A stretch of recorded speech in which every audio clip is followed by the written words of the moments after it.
Remember, most of our cases have no symptoms, and so you may wish to get tested as a precaution. And swabbing is not up the nose anymore, only in the throat.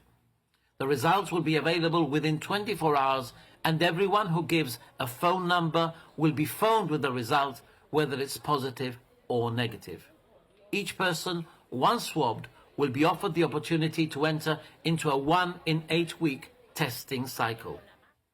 But do remember, a negative swab today does not mean that you could not catch or develop COVID tomorrow.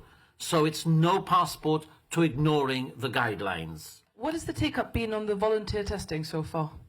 The total numbers I gave are 17,000 that have been given. Of those, numbers of volunteers are still low. I don't have the exact figures. I could get them for you.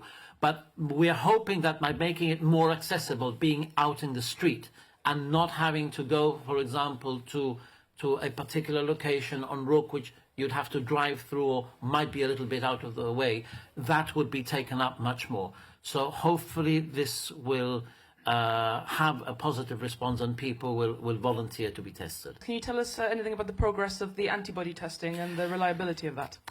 Yes, several antibody tests are still being worked on.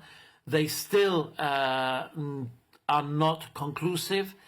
They are still giving around 5%.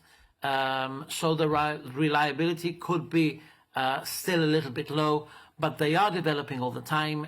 In the same way as the vaccine seems to be showing some progress, we are hoping that there will be a breakthrough before too long. But there isn't yet one that one could say is totally reliable to give you absolute certainty whether you have or you have not. It's the way the virus is working.